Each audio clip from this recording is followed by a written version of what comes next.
বিগত কয়েক বছরে বাংলাদেশের অনেক হাফেজ বিশ্বের বিভিন্ন প্রতিযোগিতায় প্রথম স্থান অর্জন করে চ্যাম্পিয়ন হয়ে বাংলাদেশকে গৌরবান্বিত করেছে।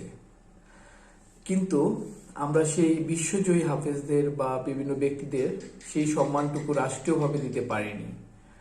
তো আমি এখন সময় এসেছে তাদের সেই যোগ্য ব্যক্তিদের যোগ্য সম্মানটুকু দেওয়ার, রাষ্ট্রীয়ভাবে দেওয়ার।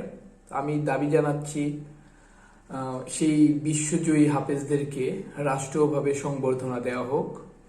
শুধু হাফেজ নয়, আমাদের যে অন্য 3টি ধর্ম রয়েছে তাদেরও যদি এমন কেউ থেকে থাকে তাদেরকেও রাষ্ট্রীয়ভাবে সংবর্ধনা দেওয়া হোক। আপনি যদি এই দাবিটির সাথে একমত হয়ে থাকেন তাহলে ভিডিওটি শেয়ার করুন এবং আওয়াজ তুলুন, যাতে রাষ্ট্রের সর্বোচ্চ পর্যায়ে এই দাবিটি পৌঁছাতে পারে এবং আমাদের সেই বিশ্বজয়ী হাফেজদেরকে আমরা সর্বোচ্চ সম্মান, সর্বোচ্চ একটা রাষ্ট্রীয়ভাবে দিতে পারি। সেটার জন্য আওয়াজ তুলুন। ভিডিওটি ভালো লাগলে লাইক, কমেন্টস এবং শেয়ার করুন এবং এখনো যারা আমার আইডিটিকে ফলো করেননি, ফলো দিয়ে সঙ্গে থাকুন। ধন্যবাদ সবাইকে।